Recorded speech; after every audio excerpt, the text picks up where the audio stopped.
I'm Roseanne. I'm with Real Progressives, and I'm out here in Escalante Park South in Boulder City, Nevada. The protest that was supposed to take place today was officially called off, but a number of us just came out here. We didn't have any contact with each other ahead of time or anything. So folks just came out here. We've been out here since about 12 o'clock. Oh my gosh. Yeah, and Manny came all the way from Las Vegas, and he had car trouble.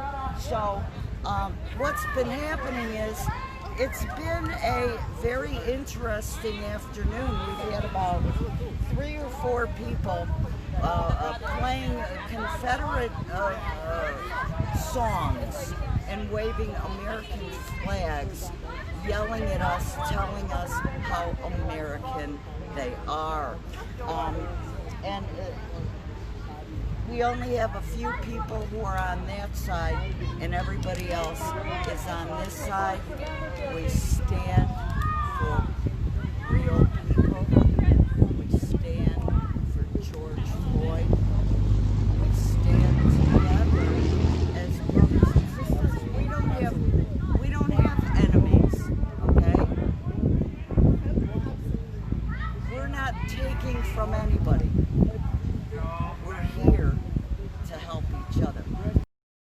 I'm here today to show solidarity and to stand in protest peacefully with my brothers and sisters across the country who are standing against the oppression and against the institutional racism found in most police departments.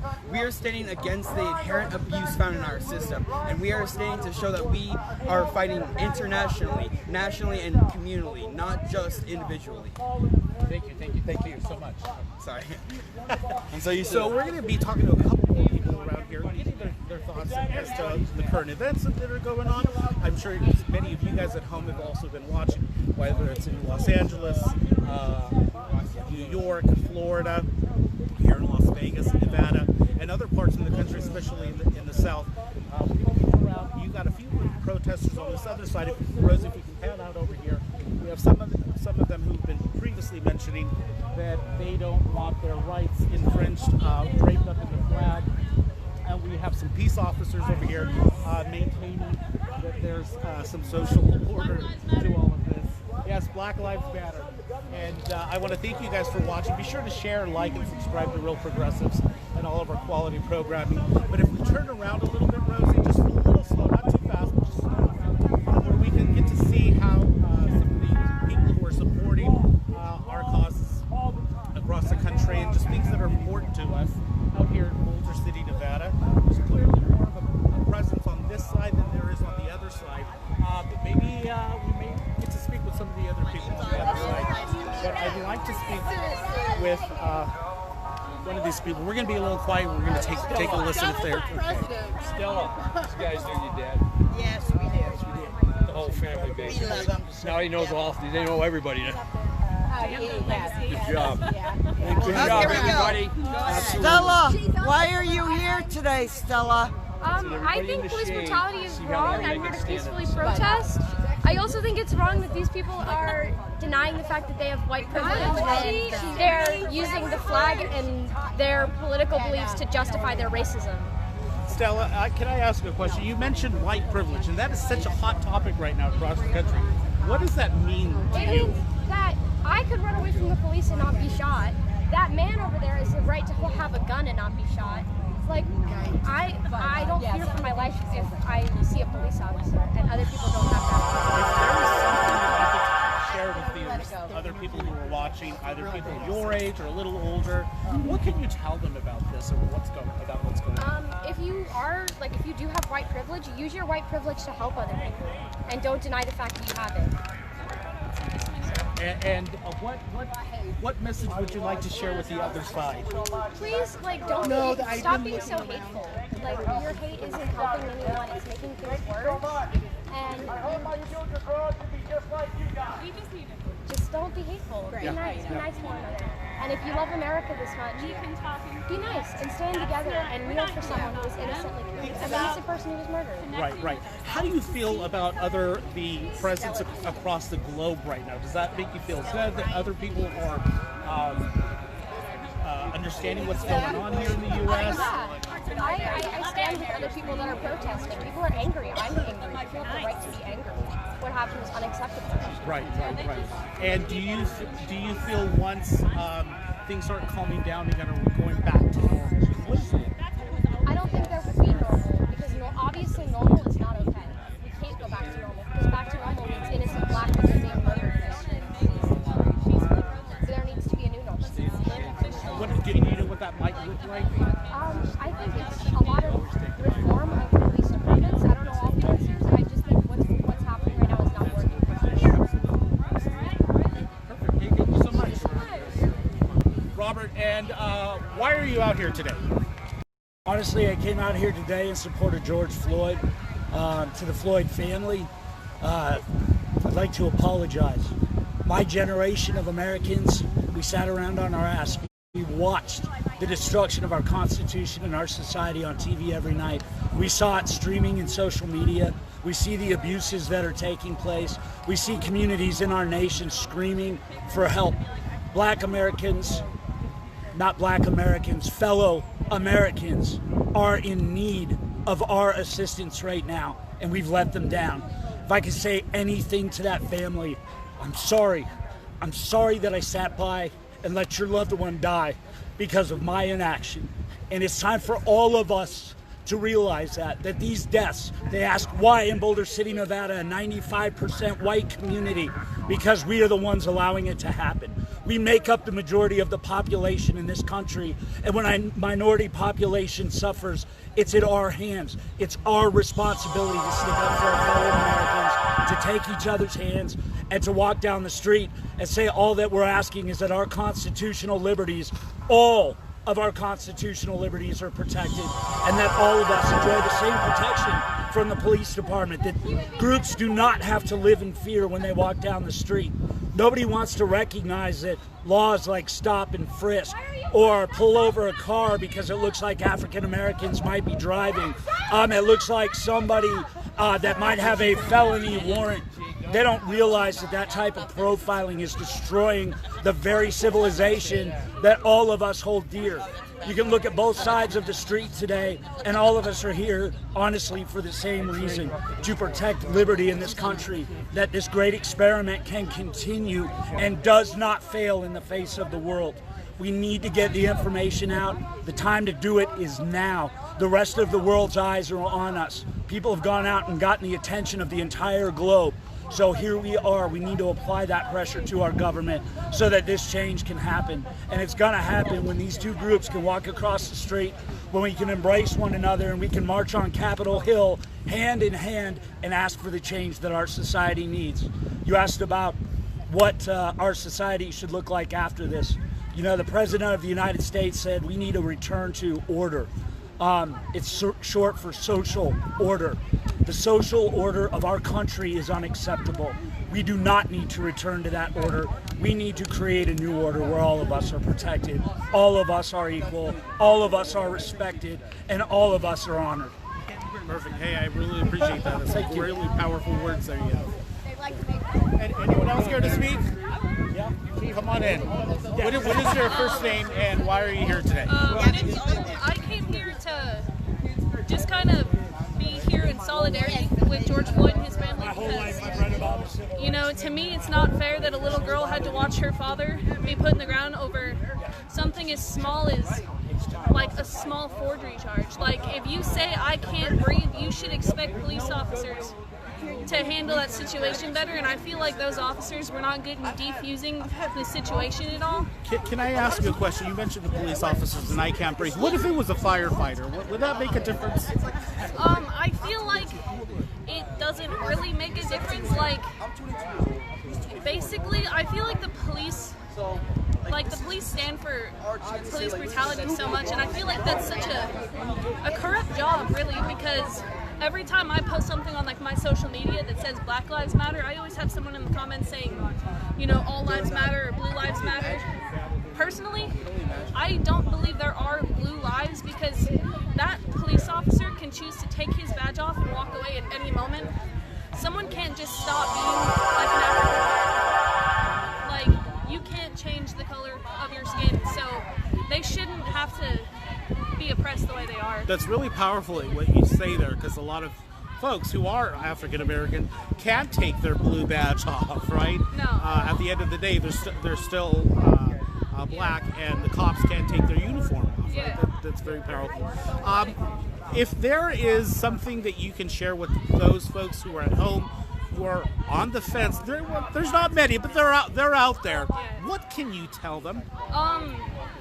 Like, no matter what color skin you have, like, use your voice, because the most important thing you can use is your voice. And I'm using my voice because George Floyd was held on the ground and he couldn't use his voice, or his voice wasn't heard. So I feel like just use your voice. Now, by using that voice, what does that mean? Does that mean you vote electorally? Do you get engaged within the community? You're part of an organization? How does that work?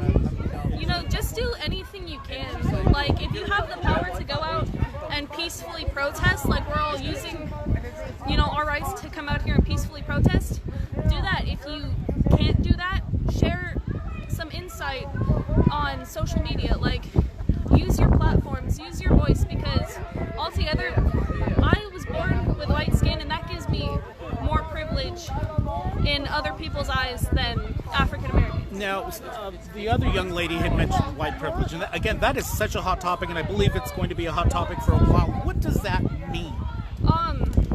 For instance, I have white privilege because I can come outside and I can go on a jog. Ahmad, who was killed, you know, a little, like, not too long ago, he was killed while he was on a jog. You know, there were other people, police storm into the wrong home while someone's sleeping, shoot her. Like, I don't remember her name, I think it was Breonna Taylor, but, you know, she was sleeping in her home and the police wrongfully killed her. So I feel like the police, who are in like such a corrupt system, should just take responsibility for their wrong choices. So there'll be some change going back to normal, or back to a new normal, or back to a different normal, right?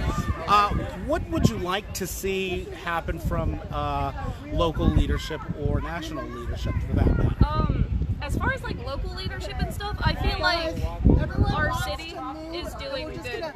Peacefully go over there to their side and stop this division. Yeah, I will gladly stand with them. We're gonna be real peaceful. Nothing inflammatory. Yeah, If you're pissed, just ask a question. I'll gladly stand with them. Honestly, Ask them why they think. yeah, because if we're inflammatory, it doesn't help. We're going to cross the street, and we're going to go and we're going to sit peacefully on the other side of the street. So, Manny, you Yes. hold on to that. I'll get my stuff, and we're going across the street. Perfect. All right. So it looks like there's some sort of unity going on here, which is great, actually. Ultimately, any type of relationship or working relationship ultimately and always comes down to communication. Communication is key, and we're looking at, It's silly, yeah. we're here on location in Boulder City, just outside of Las Vegas, Nevada, and I understand. There's nobody racist in Boulder. I don't think there is. I think we're all just kind of so landering. these folks here are having somewhat of a conversation here, going around, and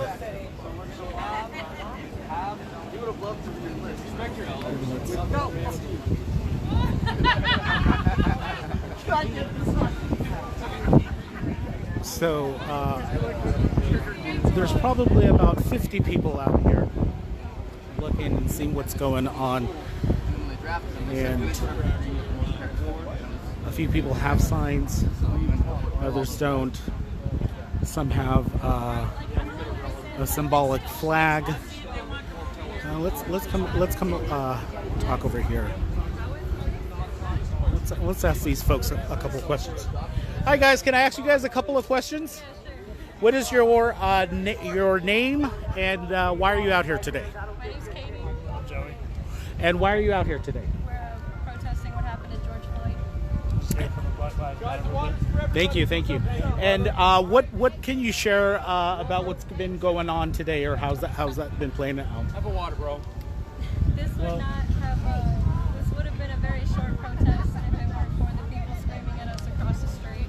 And I don't understand what the problem is. It was supposed to be a real short protest. Unfortunately, when it was hosted, the person that was hosting was actually getting death threats from people in Boulder. And it's really sad to see that because... In Boulder? Yeah, in Boulder. Yes.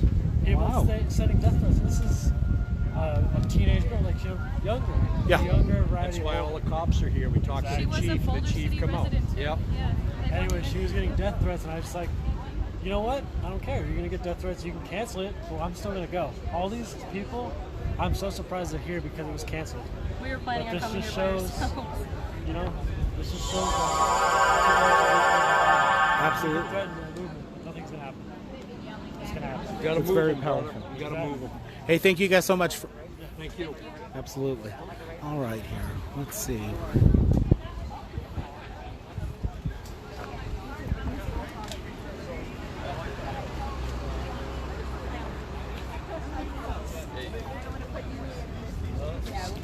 No, what you guys be cool, and I don't think this is the fist fighting kind of bunch here. So if you all want to talk to each other, go ahead. You know, keep it moving. You're grown adults. And for the most part, if not, you're acting like you're an adult.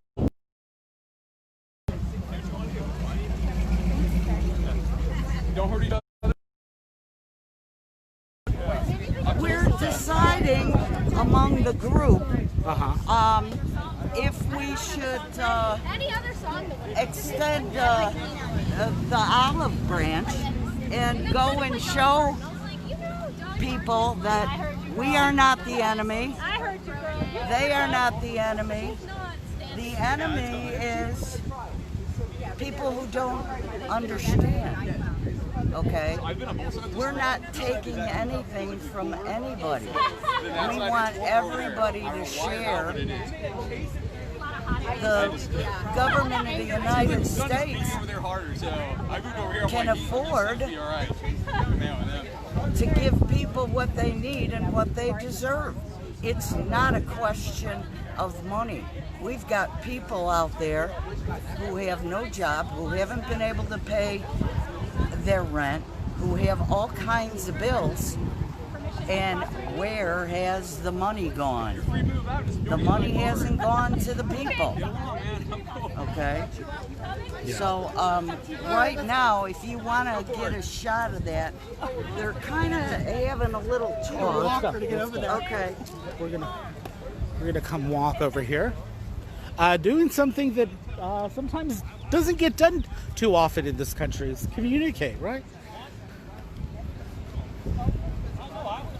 I'll support Black Lives Matter once the black community addresses the fact that 15% of the population commits 50% of the violent crime in the U.S.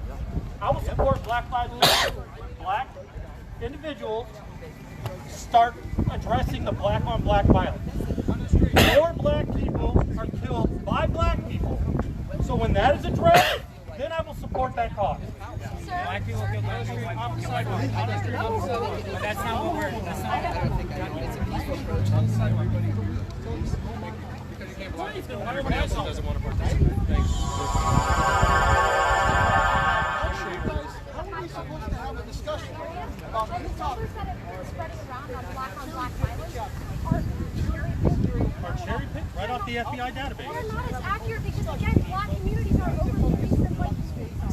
So what you're telling me is because we have less police in a white community, that would tell me I would have less crime in a black community, right? Because they have more police there stopping crime. Tell me I'm wrong. So if we were watching cable news right now, they would start telling you and analyzing body language. And so the gentleman on the left has his fists clenched, and so he's not open to any criticism, and he's staunch in his beliefs, whereas the other one, the other young lady's more open to listening, and a little more open-minded. But we'll leave that for the cable news to decipher, and their opinion specialists, right? Go over to North Las Vegas. There's a lot more murders in North Las Vegas. There's more police over there, right? There's going to be more crime in many areas that are. It doesn't I think we have another group trying to discuss matters. Okay. Over on that side. Let's go over there. And we'll see what's going on over there. You're trying to prove a point, and you're trying to say things to keep it in a civil manner.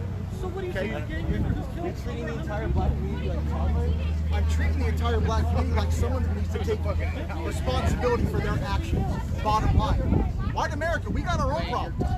Okay? I'm not arguing that. What I'm saying is you got a black We got our own problems.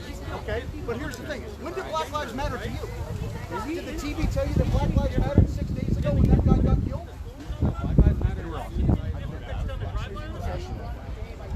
Okay, but we don't address those issues. What I'm saying is, it's just happening all the time. It's not black lives kill black men. Black lives should actually they need to stop killing each other. They need to stop selling drugs to each other. They need to step up and take responsibility for their actions as well. If you want to lead, you lead from the front. You lead from the front and you make an example. But the bottom line is, dude, any type of racial equality was murder April 4th on a balcony in Memphis, Tennessee. And you want to know why? You want to know the truth behind all this? Because the man was afraid of it. Because he was uniting everybody. As long as we're divided out here, and as long as we're yelling at each other, we're not focused on what they're doing. We're not focused on them taking our civil liberties. Go ahead. Yes, you're absolutely right. What they have morphed into today is just as bad as what the KKK and all the others did. They're dumb. They're dumb. Don't sit there and tell me I'm a white spirit. I think the KKK is ridiculous. I think they're a bunch of idiots. He was put on the ground. Okay? They sat on him. Better infrastructure. They are not targeted by Yes, I agree. They are not racially. Yeah, they are not racially targeted in the justice system. What they have morphed into today is not. That's like nothing about what you're saying, gangsters. The prison reform bill that Trump just passed? Would I be part of that? Did you read that? Are you educated in that? You might want to be. Are you serious? You might want to be educated in the prison reform bill. Generalize everybody. That's not fair. That's like saying it's racist. You can't generalize. They're here not to help. You don't know what you're saying. Like, this force is not here to help. Non-violent. The thing is, Bill Clinton, when he started the three-strike, the whole three-strike deal. Yeah. So 3 strikes. It was basically, to sum it up, it was geared towards anybody. For example, I have Kanye West, Kim Kardashian, just last year. Clinton, and you're talking about you're talking about Even you guys know what you're talking about. Absolutely, because we It doesn't seem like it because you're not agreeing on anything. So we're talking about two ends of the spectrum. So we're going back and forth here with some of this banter. Let me see if I can interview a couple of these guys. Hi, can I ask you a couple of questions? Sure. What is your first name and why are you out here today? My name is Tom. I'm out here to see how ridiculously small this protest has gotten. We're just being silent observers. Yeah, it was overrated. I just wanted to come because my mom called me down. She said nothing's happening. Plus, I got work in like 30 minutes. So Okay. I got a nail appointment, so like we got stuff to do. Yeah, I might as well waste my time over here. It's not wasting. It's just look. We've all been locked indoors for months. This is free entertainment. And so, what do you think about what's going on out here today? I'm perfectly fine with it. Every American has the right to their opinion, and we also have a right to disagree with others' opinion. And as long as everybody is polite about it, absolutely fine. Plus, actually, it's fine. I brought waters, so I'm just like trying to keep people hydrated, so nobody starts falling out in the heat. Yeah, people say that they don't want this protest in Boulder City, which I mean, kind of encourage this protest because they're on the sidewalk, they're not in the street. They're not in the street. They're not risking their lives to get ran over, which I mean I wouldn't discount anybody. No, we don't want to see anyone get hurt. No. Right. It's not. And that's the thing. As long as everyone's voicing their opinions and keeping it I respect polite. that they are too. I respect that they're doing it on the street. I respect that they're talking it out. I respect that they're not. Well, I mean, I hear ad hominem every here and there, like. Right. So you mentioned something about being cooped up at home. How do? I mean, not me personally. I'm speaking like nationally. I think there's just a lot of repressed aggression and energy that Americans tend to have right now. Right. Because of the coronavirus. So I think I want to contribute some of that to the nationwide protest. It was just a ticking time bomb. Right. It was just bound to happen. Before people just wanted out of their houses and Right. Okay. Hey, thank you so much. no problem. Thanks. What is your first name and why are you out here today? My first name is Marcy, and I'm out here for George Floyd. We need change, and I don't know how to do it. And I honestly, if a 52-year-old white woman is this angry and saddened, I cannot imagine what the African American community is feeling like. And we must change. Do you have any children? I have 2 children. I have a 24-year-old son and a 19-year-old son. My husband is Filipino. My older son is very dark and wears hoodies, and he could have been any of these young men who have been mistreated by the police. And I am not anti-police at all. We need better education. And that's all. Better training, more humanity. If there's a few folks that are out there on the fence who aren't too sure what to make of it, because if you turn on one of the news channels or you read one particular newspaper, they hear one slanted side, and then their neighbor reads the opposite news channel or the opposite newspaper. What words of encouragement or truth or feeling can you share with them?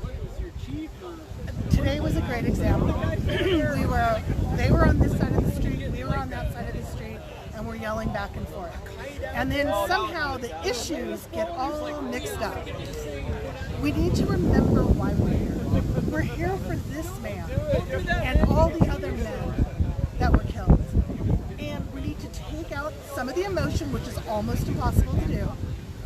But if we really sit down and have an honest conversation, we have more in common than we don't. And at the end of the day, we probably all want sort of the same thing. So that's all. We've got to listen to each other. So when you were on the other side and there was talk of possibly coming to this side and having some sort of open dialogue, what was your initial reaction? Oh, it was part of my idea. And why was it part of your idea? It's just ludicrous. It felt so childish to literally having a pissing contest across the street, and we've got these 50-year-old plus men arguing with these young teenagers across the way. It was embarrassing. So we needed to communicate better, and so here we are on the other side, and we're all part of it now, right? It's not going to be perfect, but we can all be civil to each other. You know, that's all we need to do. Have some respect. Perfect. Hey, thanks so much. I want to zoom in on that picture on your one more time. Thanks so much. Yes. All right, we're going to keep coming around here. Okay.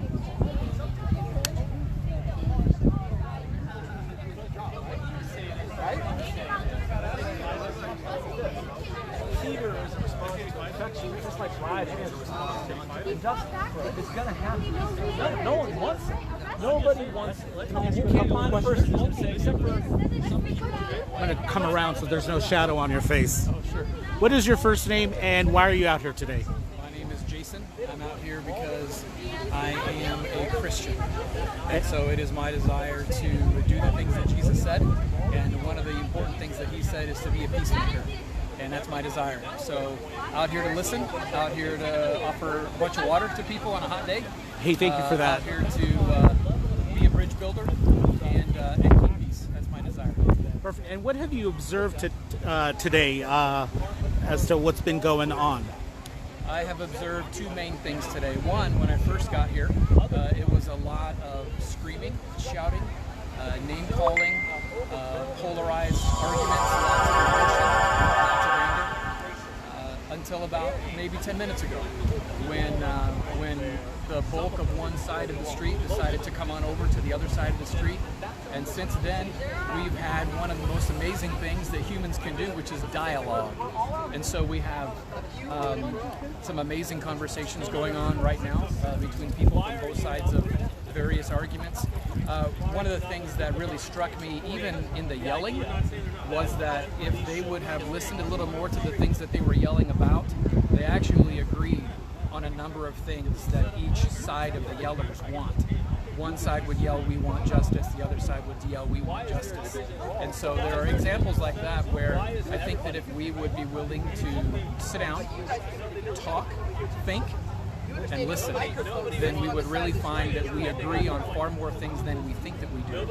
And instead of being driven apart and being divided, we can be brought together on a lot of things. There can be a lot of good that comes out of it. So I think a really good example of that was even just the other day when the city announced that Chief Shea and the original protester organizer had actually had a conversation, dialogue. And out of that conversation there was an agreement that was good. And so this has happened anyway, even though she canceled it. But just an example, and I thought that was great. Two seemingly opposing sides sitting down and having a dialogue, coming to a mutual agreement. I think that can happen a whole lot more if people are willing to do it. There needs to be a willingness. So you mentioned that, and I think everyone at home kind of tends to agree with that dialogue. How does that look like when it comes to national leadership? National leadership, asking what? Dialogue? Dialogue, coming together and moving the book towards a page of progress or whatever that could be. I would say that it probably doesn't have to be very complicated and can look like willingness on both sides. A lot of times people that seem to be on opposing sides of things look at something as a win-lose, and we want our side to win. Nobody likes to lose, and I understand that. But better than seeing a lot of things as a win-lose would be a better way to think about how can we come together, because we are sharing the same space. We are living in the same communities, and in larger scale we're living in the same nation. And if we agree that we want a nation that's characterized by things like justice and peace, then most of us ought to be able to come together and talk about how we can move in that direction forward.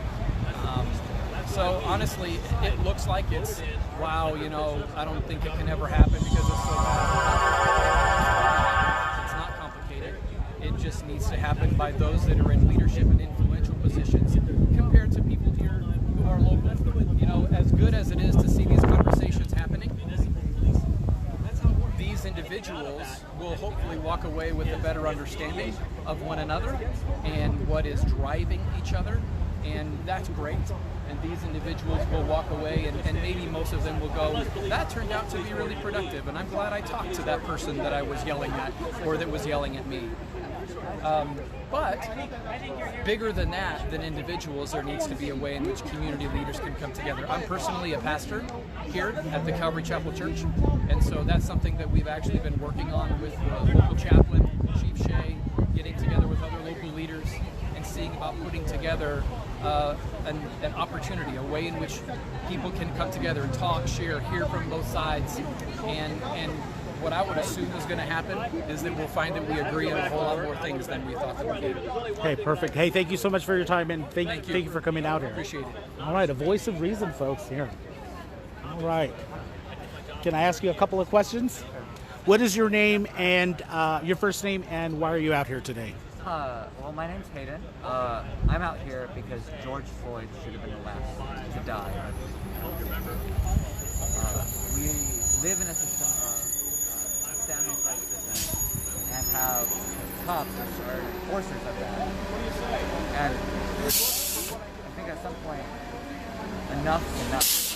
We shouldn't keep living in a society where communities are overpoliced, so that they can go get arrested, so that they become slaves. Because we're the only country that has in the Constitution enshrined protections to allow us to slavery. Hayden, let me stop you there. The bus is coming over, making noise. Let's move over here a little bit. I don't want to get a shadow on your face. You want to stand in the sun there just so we can get a rich picture, because if we go in the shade, you'll have a shadow. Okay. Yeah, we live in a system where people who are black are more likely to be arrested, where they're more likely to go to jail, they're more likely to use harmful penalties. Where they're in jail, they're in worse conditions. We live in a system that is designed against people. That means we should fight for them, because we can't have a system that works for everyone, a system that works best if we aren't showing solidarity for the people who are suffering, who are most suffering. Right. And if we can fight for that, we can fight for everybody.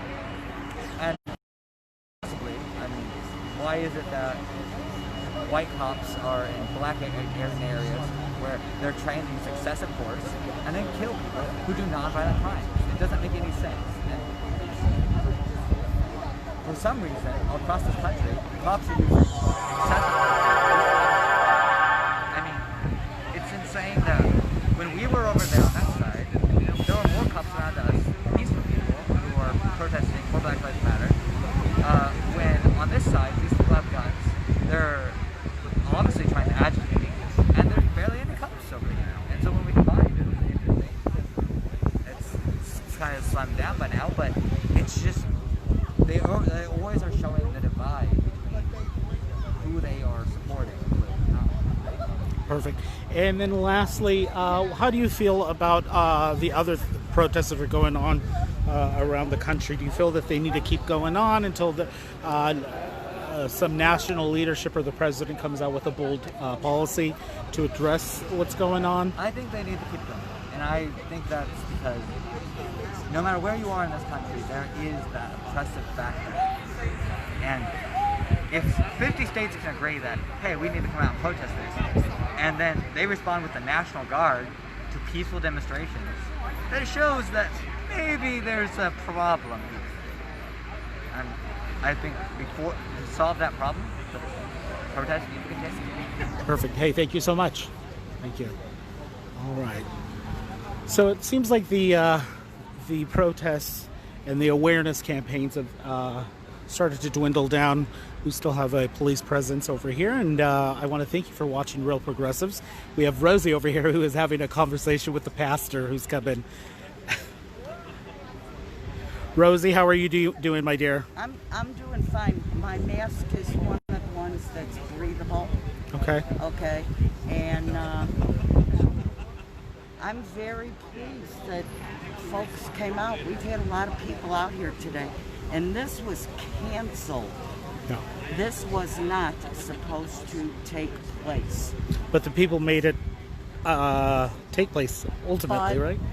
People who didn't speak to each other ahead of time just came out. And these are all Boulder City people that I've known. I've been out here for 25 years now. Okay? So I was very impressed that folks crossed the street, and now it seems like people from one side are talking to the other side, or, and I haven't heard all the words, but some people seem to want to lecture what they are here for. And I'm not really good at mind reading, okay? So I just want to talk to people. I want to know what they're thinking. I want to be able to share information. I want everyone to follow Real Progressives and Real Progress in Action on Facebook and on Twitter, and I want them to listen to our podcast on Macro and Cheese. You listen to one of our podcasts, we've got 50 plus podcasts with our founder, with Steve Grumbine, with the best of the best. Again, I want to thank you guys at home for watching. I know a lot of this has been going on across the country. It's been heart-wrenching and unbelievable for some, believable for many others. And this is affecting everyone because there's so many things that are going on. I mean, COVID-19 is still going on, right? Or whatever that is. The economies are suffering across the country. And then we have some racial tensions that are boiling up with Gregory Floyd. And people are arguing both sides. How are you doing right now, Rosie? How are you doing at home with everything that's been going on? I told my Real Progressives family this morning that what's changed for me since the quarantine, lockdown, whatever you want to call it, is that I haven't been able to feed our neighbors without homes. That's been the hardest part for me. But on the other hand, I've been able to talk to and share information about Real Progressives, about modern monetary theory, which is the way the economy works today. It's not theology, it's not ideology, it's not policy, it's Is that sexy? Is it sexy? Probably not.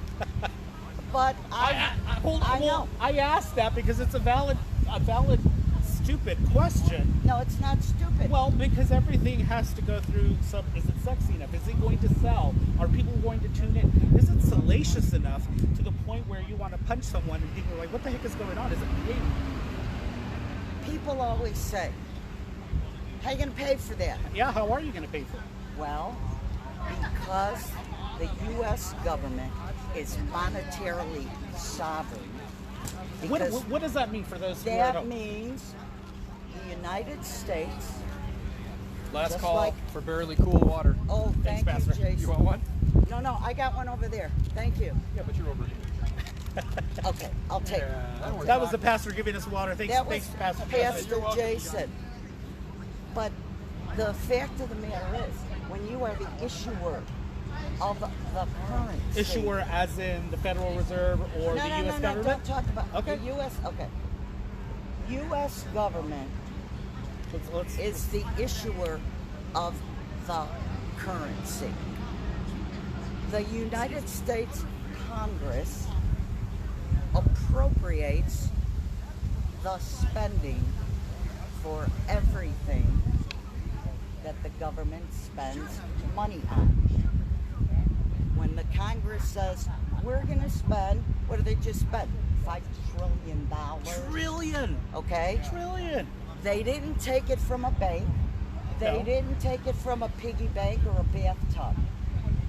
They take it from a money tree here? They didn't take it from a tree, and it didn't drop out of helicopters. So they just, did it come out of thin air?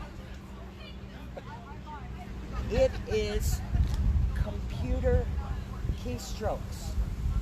They authorize, backspace, delete, 0. The Congress authorizes the spending. Have you ever had a U.S. government check bounce on you? No. Okay. Anybody ever say, oh, we gotta go find all that money for this war or that war?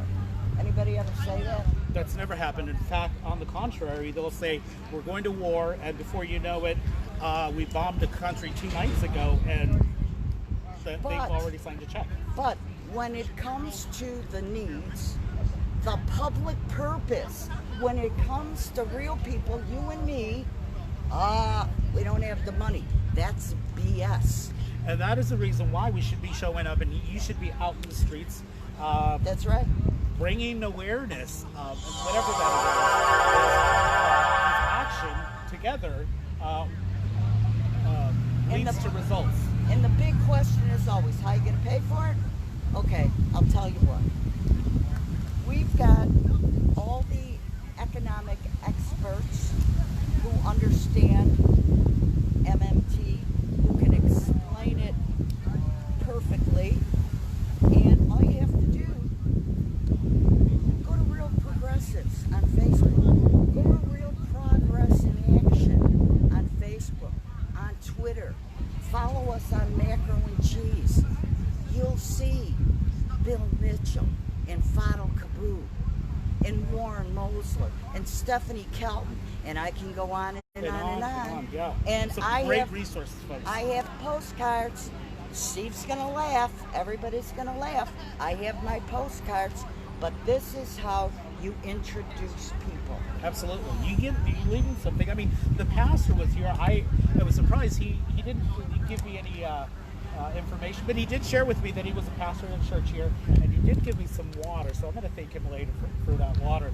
So what Rosie is saying, you got to leave people with some information. Yep. And Rosie, just so I can get my fix of salaciousness and stupidity, because we're Americans and we like cable news, or variations of that lead us to hear variations of that news. What the fuck is going on in the country right now? It's different than 1968 and 67 when I first went out in the streets. Yeah. It's different. I have to say that when we went out in the street then, we were focused on the Vietnam War, because our friends were dying. My friends were dying. We were kind of a one-issue protest, but at the same time, we wanted to tell our parents, hey, lighten up. Yeah. Okay? Let's have peace and love. It's different today. Yeah. Our young people today, and I see a lot of young people, okay? I see a lot of young people. They're much more serious. You know, I believe that to be extremely fundamental. And I believe what's also different is that our culture, our music hasn't adapted to what's going on right now. Whereas in the 60s and 70s, the music was part of the zeitgeist, right? And right now, the artists here in the country, I mean, there's no music being for us. And for all the times everybody says it's always about the money.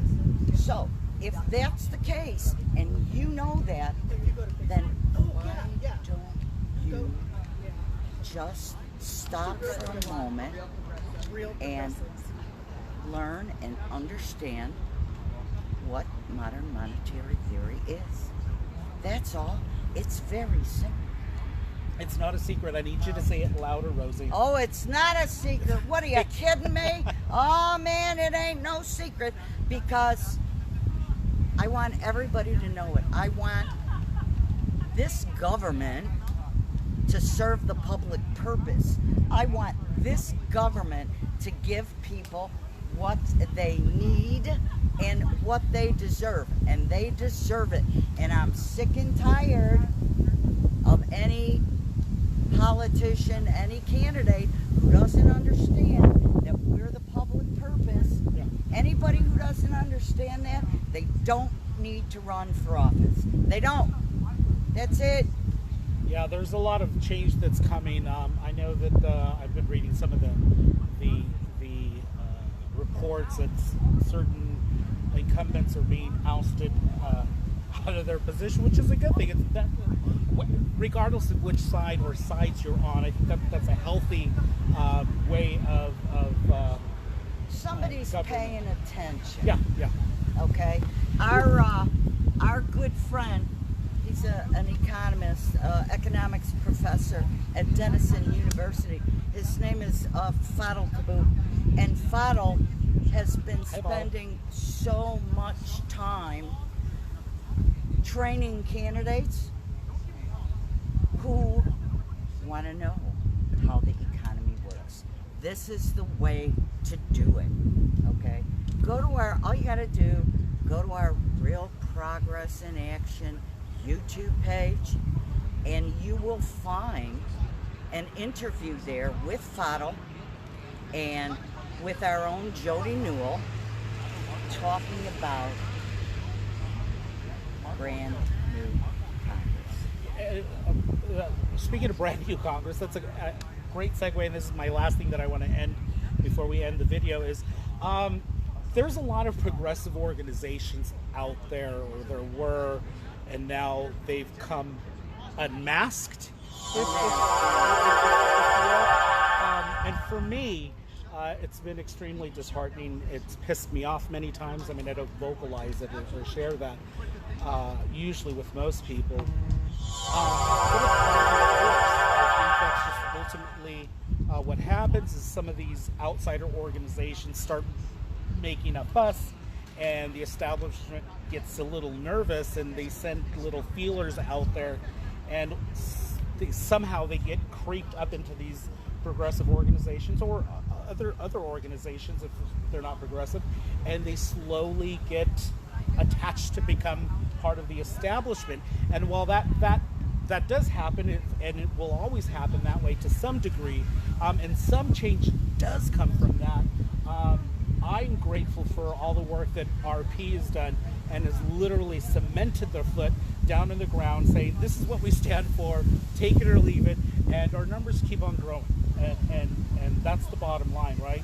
And so I'm grateful for all the leadership over at RP with Steve, Joy, Fidel, and every other volunteer that's out there that have helped us. So I want to say thank you to you, and thank you to everyone who's watching, and please share, subscribe, like, comment, because the struggle is real, and we're all in this together, and we all make our own little difference in the only way we can.